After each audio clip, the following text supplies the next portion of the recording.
Olá, boa noite. Meu nome é Marcela Cardoso. Eu faço parte da faculdade Campos Sales, do curso de Direito Noturno, e estou aqui para apresentar um trabalho juntamente com a minha equipe, Ivanil Sulino e Renata Alves, e nós gostaríamos de apresentar um trabalho de Direito das Coisas de Instituto de Posse. Passo a palavra para o meu amigo Ivanil Sulino. Bom, pessoal, boa noite, né? Boa noite. Boa Estarei dando aqui noite. uma nota introdutória acerca deste instituto, que é de suma importância para todos nós, estudantes, colegiados em direito, assim como também os operadores, magistrados do direito, né? Um breve estudo acerca sobre o conceito da posse. Nós vemos que ao longo da história no direito, né, a posse assume vários e distintos conceitos. São diversos conceitos acerca da posse. No direito atual, por exemplo, pode-se entender a posse como sendo uma situação fática, decorrente de uma relação socioeconômica entre o sujeito e a coisa. Posse é o exercício de fato de um ou mais dos poderes característicos do direito de propriedade. Essa noção deriva do conceito de possuidor, com o qual o Código Civil inaugura o livro terceiro da parte especial, ateniente ao direito das coisas, regrado lá no artigo 1196, né? E nós temos aí o nosso estudo de caso, elaborado pelo nosso professor Augusto, na qual onde nós vemos aí um caso, neste artigo, de um agricultor fazendeiro, né, que viaja a negócios para a Índia, deixando seu sobrinho e seu representante legal no controle do seu negócio local. Ele tinha ali uma fazenda de plantações de abacaxi, de cana-de-açúcar, usados para exportação. Só que ocorre que, num atraso quanto ao pagamento dos funcionários, aqueles funcionários resolvem turbar e esbulhar a posse da parte da terra de seu empregador, João, fazendo uso de autotutela. Seu empregador, tomando ciência daquilo, resolve contratar, né, os advogados. Para melhor orientação e compreensão de Guilherme, após chegar em nosso escritório, se faz necessário uma prévia explicação da relação jurídica das pessoas envolvidas neste litígio, e por sua vez, detém três tipos de relação inerentes à propriedade. E nisso estaremos estudando aprofundadamente, mas estarei passando assim para a nossa amiga colegiada Marcela para estar dando aí mais detalhes acerca do proprietário, e detentor de posse dentro desse caso fático. Dentro desse caso, as duas pessoas que são abordadas, que é o seu João, né, e o Guilherme, o João, ele faz a vez de ser proprietário, uma vez que no artigo 128 diz assim, é proprietário conforme descrito no artigo 128 do Código Civil, que detém a propriedade aquele que tem a faculdade de usar, gozar, dispor e reaver do poder de quem quer que injustamente a possua ou detenha.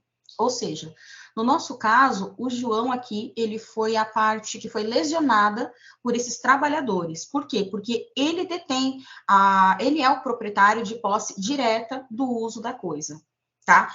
O detentor, ele se configura sendo o Guilherme, que é o seu sobrinho, que o nosso caso, o nosso estudo de caso, ele deixa claro que o João passou os poderes para que esse Guilherme, no caso, ele responda, e plenos poderes legais para que ele responda na sua ausência de qualquer problema, ou seja, o Guilherme, nessa situação, ele assume o papel de detentor da posse na ausência de João sobre o fato acontecido, tá bom? Eu chamo a Renata agora para falar um pouquinho da mera detenção, pode ser, Ren?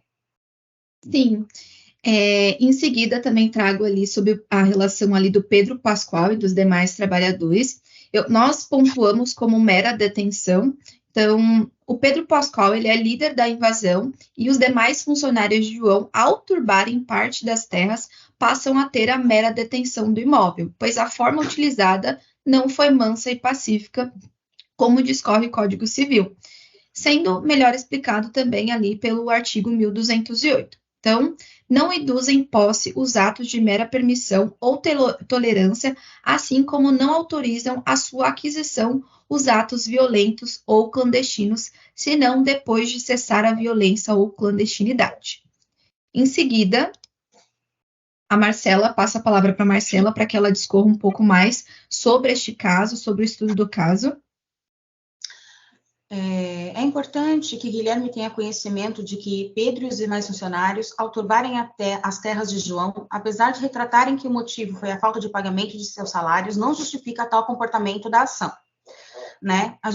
Nós colocamos ainda um artigo 345 do Código Penal, que diz: fazer justiça pelas próprias mãos para satisfazer pretensão própria, embora legítima, salvo quando a lei o permite, pena de detenção de 15 dias, O que configura o quê? Que mesmo com o inadimplemento do salário, mesmo com o atraso do salário de João e de Guilherme sobre os trabalhadores, não configura a ação de autotutela da posse sobre o bem de João, né? E é isso que nós trouxemos aqui, a importância de que, mesmo com esse problema que os trabalhadores teve salarial, ou seja, trabalhista, juntamente com João e Guilherme, não configura, não dá para eles nenhum tipo de justificativa para que eles tenham tido tal ação. O que a Marcela falou anteriormente, as medidas que nós consideramos cabíveis para ser tomadas e para passar como orientação para Guilherme é que, resumidamente, de acordo com os fatos narrados por ele, nós podemos entrar com uma ação de manutenção da posse, que está regulada ali dos artigos 560 ao 566 do CPC, com uma liminar de interdito proibitório, conforme descrito ali no artigo 562. Então, só para tentar contextualizar essa questão, lá no artigo 560 está descrito: o possuidor tem direito a ser mantido na posse em caso de turbação e reintegrado em caso de esbulho.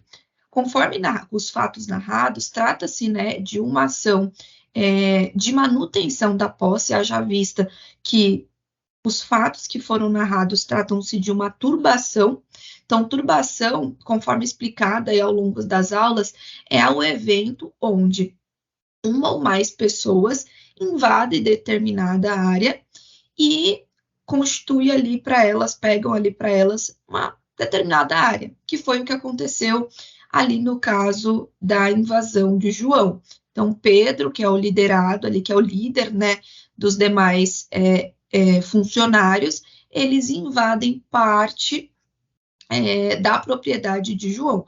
Tanto que a propriedade de João é de 259 hectares e a parte invadida é de 87 hectares. Ou seja, quando tem a turbação, o proprietário, que é o João, ele ainda consegue ter parte dos poderes inerentes à propriedade. E no caso do esbulho, seria se o Pedro e os demais funcionários esbulhassem todo o perímetro das terras ali de João. Então, os 259 metros, os 259 hectares das terras de João, impedindo que ele ali exercesse os poderes inerentes à sua propriedade, certo? Então, no caso, como trata-se de uma turbação, nós colocamos como ação a manutenção de posse, com a liminar de interdito proibitório, que também está vigorada ali no artigo 562, e que está onde fala: estando a petição inicial devidamente instruída, o juiz deferirá, sem ouvir o réu, a expedição do mandato de liminar de manutenção ou reintegração. Caso contrário, determinará que o autor justifique previamente o alegado, citando-se o réu para comparecer à audiência que for designada. Então, portanto, né, amparado aí por esses artigos, nós colocamos a ação, nós fixamos a ação de manutenção da posse com essa liminar para que o João ele tenha ali, para que evite que Pedro e os funcionários eles esbulhem a propriedade.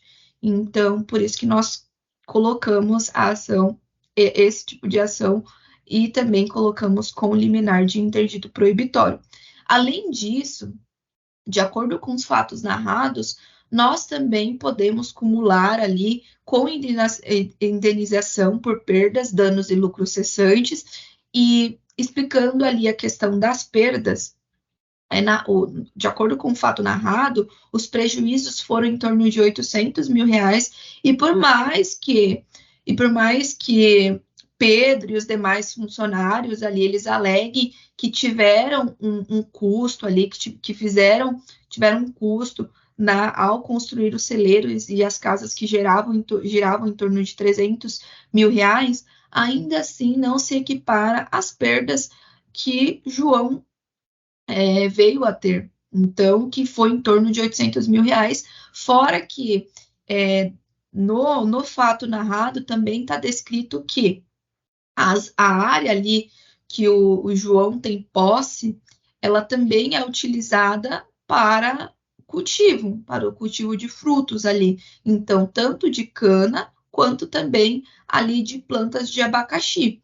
Então, isso também, a área degradada, também era utilizada para cultivo. Então, por conta disso, também combinamos ali os lucros cessantes, que é todas as perdas, né, de cultivo que o João deixou de ter durante todo esse período, certo?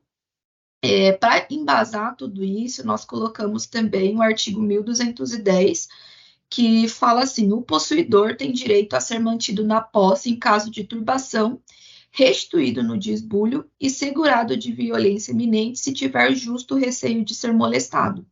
Então, lá no artigo 1210, já deixa evidente também que o possuidor ele tem direito de ser mantido na posse em caso de turbação. Até porque, para que evite a possível ali retirada, né, a possível invasão de todo o seu território, certo? Então, essas foram as nossas medidas, foram as medidas que achamos provenientes a ser tomadas por Guilherme como orientação a ele. Nós entraríamos com essa ação para que ele consiga ter ali, para que o João, que é o proprietário, consiga reaver a parte que foi turbada para a sua posse novamente. Então, eu gostaria de complementar acerca de tudo que nós temos aprendido desde o dia, eu até pontuei aqui o primeiro dia de aula. Nós tivemos o primeiro dia de aula no dia 13 de fevereiro, né? Começamos ali estudando acerca dos direitos das coisas e fomos até ao dia 17 de abril, concluindo, sim, ali sobre o uso capião, né? Dentro de todo esse decorrer de segundas-feiras, tivemos diversos tópicos acerca da posse. Tivemos aí as classificações da posse, né? Posse direta, indireta, posse justa, injusta. E dentro desse contexto fático que nós estudamos, da qual o professor nos passou aí, nós encontramos dentro de tudo isso aí, acerca justamente desses fatos, né? O que seria a posse de boa-fé e de má-fé aplicada dentro desse contexto fático. Nós vemos também aí as classificatórias e, por que não dizemos também sobre as teorias da posse? Nós podemos encontrar aí dentro das atitudes desses empregados a teoria subjetiva, né? A teoria objetiva, enfim, se nós percussarmos mais, aprofundarmos mais dentro do estudo da teoria, também iremos entender que a jurídica civilista brasileira nutre um excepcional entusiasmo por uma polêmica ocorrida na Alemanha, porque tudo isso ocorreu lá na Alemanha, como nós aprendemos no início das aulas, logo no mês de fevereiro, né? Que no fim do século XIX, acerca da interpretação desse instituto rico, né, e tão profundo que é o Instituto da Posse, no direito romano, e as suas implicações no direito contemporâneo. Não se encontra o mesmo entusiasmo, Renata e Marcela, não se encontra o mesmo entusiasmo na literatura estrangeira. Inclusive nos países que, a exemplo do Brasil, também sofreram forte influência da cultura jurídica alemã, como a Itália e Portugal. Então, esta polêmica das teorias da posse, que nós, se a gente for fazer um estudo mais profundo, iremos encontrá-las dentro desse texto fático da qual o nosso professor nos passou, né? A polêmica que me refiro foi suscitada por Hierging, né? Acerca do pensamento de Savini sobre a posse. Bem ao gosto das discussões daquele tempo, é marcada não só por uma sucessão de ironias e frases de efeito como esforço de construir uma teoria definitiva sobre o tema. Por isso, o entendimento de Savini sobre a posse ficou, a partir dela, conhecido como a teoria subjetiva. E o questionamento de Ehring ficou como a teoria objetiva. Então, fica aí só esse respaldo para realmente deixar bem claro que desde o dia 13 de fevereiro até a segunda-feira retrasada, que foi o dia 17, tivemos aí um enriquecimento por parte do nosso professor Augusto Henke, né? Um aprofundamento muito profundo desse rico instituto, na qual estudamos e aprofundamos acerca da teoria da posse. Sim, muito bem pontuado, Ivanilson.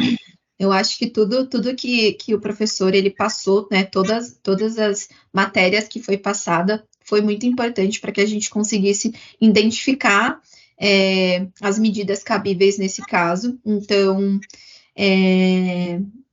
foi muito bem pontuado o que você colocou. Eu acho que nós não temos nenhuma outra coisa, né, a falar. Você tem mais alguma outra coisa a falar, Marcela? Não. Então, acho que, portanto, acho que exatamente, acho que a gente conseguiu fazer um estudo de caso que abordasse sobre, né, o que foi pedido no trabalho, o que foi pedido esse estudo, e como orientação a gente coloca, né, essas medidas que a gente acabou de retratar, e acho que a gente não tem mais nenhuma outra coisa a pontuar no trabalho. Então, por conta disso, a gente encerra aqui a nossa apresentação. Muito obrigada, parceiros, colegas de trabalho. Obrigada, e é isso, gente. Também. Vocês foram obrigada. Demais.